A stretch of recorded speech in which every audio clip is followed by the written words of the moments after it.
Bonjour et bonsoir à tous. Bienvenue dans cette vidéo où nous allons continuer à parler sur les songes. Sachez que pour ceux qui tombent directement sur cette vidéo, vous avez la partie 1 et la partie 2 déjà en ligne sur la chaîne YouTube. Parlons des songes. Point numéro 1. Les émotions que nous ressentons dans les songes sont très importantes. Voici un exemple, puis quelques explications. Un jour dans un songe, je voyais toute ma famille, ma mère, mon frère et mes sœurs.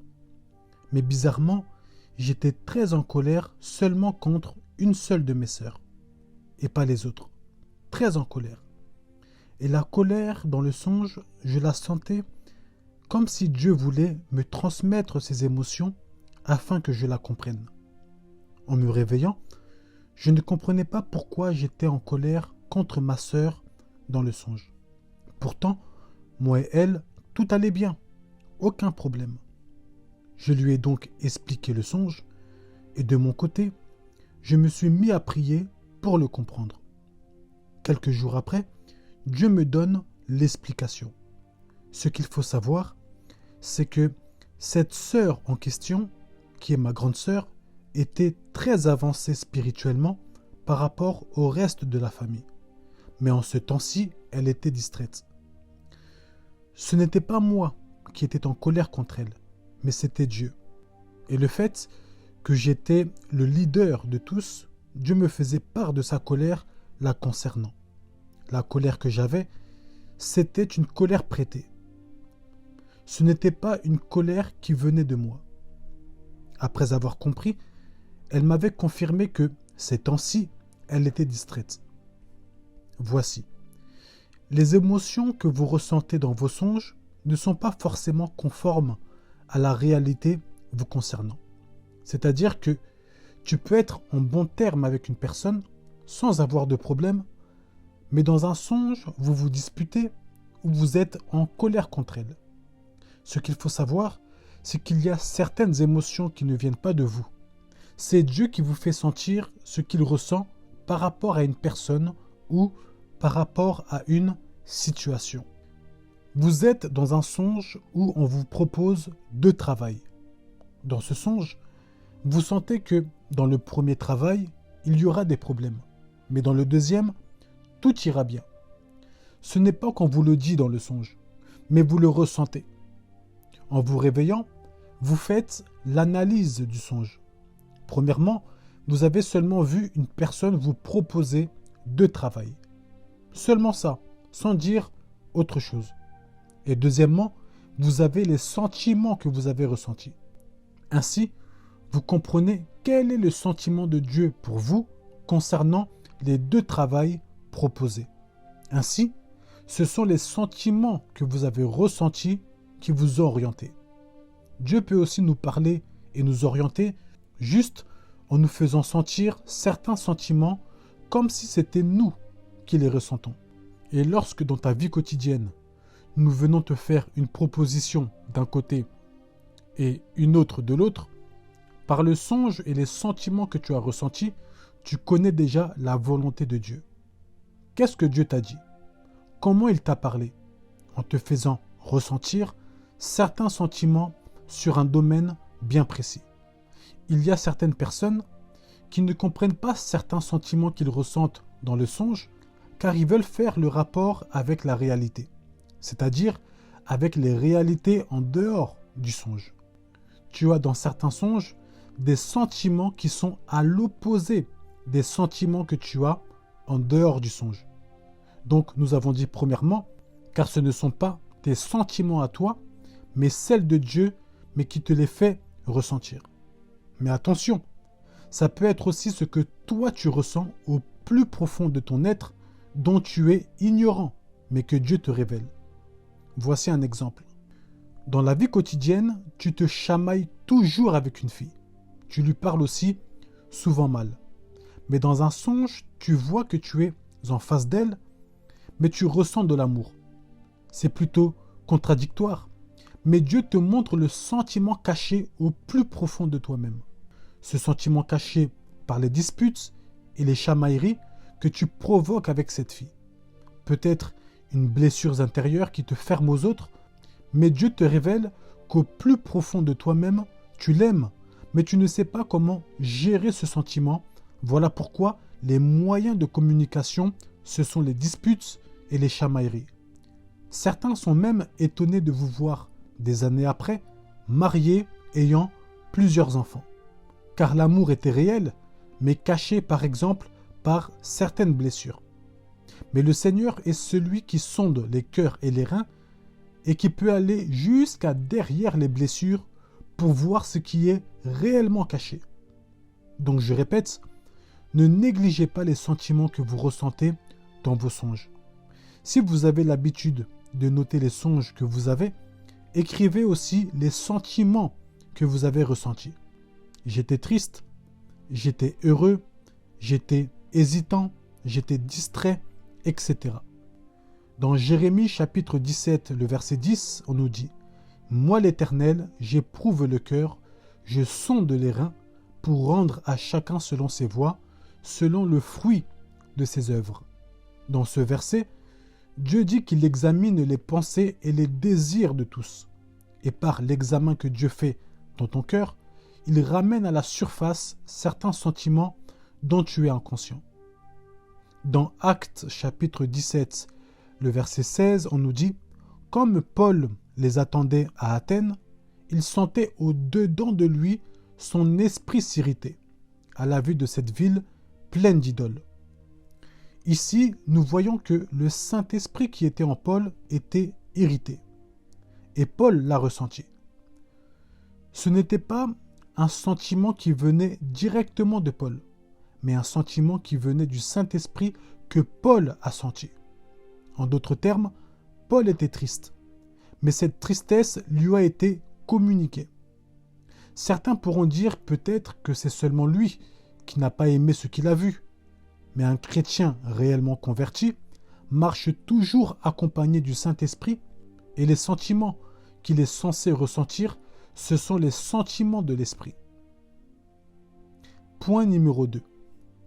Il y a des songes où vous avez déjà certaines informations sans même qu'on vous les dise et sans même qu'on vous les montre. Par exemple, vous êtes dans un songe où vous voyez un homme jamais vu auparavant. Vous voyez une femme avec son chien et un enfant tenant une fille. Bizarrement, vous savez déjà que l'homme en question a beaucoup de problèmes financiers. Voilà pourquoi il est fâché. La femme, elle, a trompé son mari et elle ne sait plus comment faire. Et l'enfant qui tient la fille en question, c'est sa grande sœur. Vous n'avez jamais vu ces personnes, mais vous avez sur eux toutes ces informations sans même qu'on vienne vous les exposer. À vrai dire, la vérité c'est que c'est le Saint-Esprit qui vous a informé et qui vous a donné toutes ces informations-là. C'est comme faire un briefing avant d'arriver sur les lieux. Et savoir toutes ces informations, ce n'est pas pour le plaisir, mais c'est pour comprendre le message du Seigneur. Plusieurs autres informations auraient pu être données, mais si vous avez seulement ces informations-là, c'est que le Saint-Esprit veut que vous puissiez vous concentrer que sur cela. Voici un autre exemple d'information. Vous voyez votre copine en songe, mais la seule information que vous avez en la voyant, c'est « elle a un problème de santé ». C'est la seule information que vous avez, car le Seigneur veut que vous puissiez vous concentrer que sur ce point-là. C'est là qu'est centré le message du Seigneur. Voilà pourquoi il n'y a pas d'autre information. C'est comme si vous voyez une voiture, mais votre regard n'est concentré que sur les roues. Vous-même, vous ne savez pas pourquoi. C'est que le message du Seigneur concernant ce véhicule se concentre sur les roues. Voilà pourquoi certains, vous avez ce genre de songe où vous dites « J'ai vu une personne, mais je ne voyais pas son visage. Je ne sais pas qui c'est. Mais la seule chose que je sais, c'est que c'est une femme. » Donc la seule information que vous avez, c'est que c'est une femme. Dans la partie 4 de Comment comprendre mes songes, qui sortira prochainement, je reparlerai de ce point en allant en profondeur avec plus de détails. Dans Actes chapitre 9, le verset 11 à 12, on nous dit « Et le Seigneur lui dit, lève-toi, va dans la rue qu'on appelle la droite, et cherche dans la maison de Judas un nommé Saul de Tarse. Car il prit, et il a vu en vision un homme du nom d'Ananias qui entrait et qui lui imposait les mains afin qu'il recouvrât la vue. » Ce passage est un exemple qu'on peut avoir certaines informations sans même arriver sur les lieux et sans même connaître les lieux. Dans une vision, Ananias reçoit déjà le nom de la personne concernée, la rue où se trouve la maison de Judas et le problème de cet homme appelé Saul de Tarse. Le Seigneur lui fait un briefing avant même qu'il arrive sur les lieux. Et en songe, c'est pareil. Vous recevez ce briefing dans votre esprit. Voilà pourquoi dès que vous êtes dans un songe et que vous êtes sur les lieux, vous avez déjà les informations de manière directe. Point numéro 3. Il y a des songes où vous êtes spectateur. Vous êtes dans l'action, mais vous êtes comme une caméra. Dans ce genre de songe, vous pouvez par exemple être en plein milieu d'une guerre, mais personne ne vous voit. Vous expérimentez la chose en étant en plein milieu, mais vous n'êtes pas en tant qu'acteur, mais en tant que spectateur.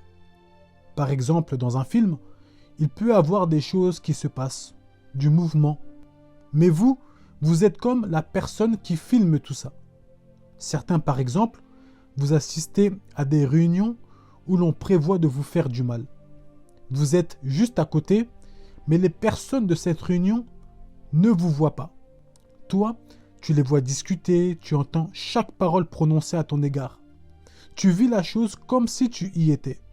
Ainsi, tu es capable de dire à cette personne de mauvais cœur, « Dieu m'a montré que vous étiez en réunion contre moi. Vous étiez 5, Didier était là, Paul était là, et les autres aussi. Vous avez dit ceci et cela. » La personne sera même étonnée car tu as décrit les choses comme si tu y étais. Quand tu as ce genre de songe, cela est bénéfique surtout pour capter les détails, car tu arrives à voir tout ce qu'il y a autour. Tu peux même décrire les vêtements des personnes étant présentes. Pour plus de clarté, c'est comme si vous étiez invisible, mais au milieu de la scène. Certains essayent même d'intervenir, mais personne ne vous entend et personne ne vous voit. C'est Dieu qui veut seulement que vous puissiez assister à la scène. Et ce genre de songe est plus facile à comprendre car le message de Dieu est visuel. Dans 2 Rois chapitre 6, le verset 17, on nous dit « Élisée pria et dit « Éternel, ouvre ses yeux pour qu'il voie. » Et l'Éternel ouvrit les yeux du serviteur qui vit la montagne pleine de chevaux et de chars de feu autour d'Élisée. Ici, nous voyons que le serviteur de l'homme de Dieu, Élisée, a eu une vision où il était spectateur. Il voyait la montagne pleine de chevaux et de chars de feu autour d'Élisée. Le Seigneur l'a ouvert les yeux pour qu'il puisse juste voir. Le message de Dieu pour le serviteur était visuel. Il ne participait pas à ce qu'il voyait, mais il voyait seulement en tant que spectateur. Point numéro 4. Il y a des songes où vous êtes dans la peau de quelqu'un. C'est comme si vous étiez dans la peau de votre sœur ou de quelqu'un d'autre. Ainsi, vous viviez l'action à la place de l'autre. Vous ressentez le stress de la personne, l'angoisse de la personne, la situation de la personne. En vous réveillant, vous savez que ça ne vous concerne pas, mais ça concerne votre sœur. Ainsi, le message de Dieu la concernant est très clair pour vous, car vous l'avez vécu dans le songe. Ainsi, la personne qui a eu le songe pourra dire à la personne concernée « Je sais ce que tu vis chez toi, car voici ce que j'ai vu. » Dans la partie 4 de Comment comprendre mes songes, que je répète, sortira prochainement, je reviendrai sur certains points avec plus de détails et je rajouterai d'autres points. C'était le message sur Comment comprendre mes songes, volume 3. Merci beaucoup.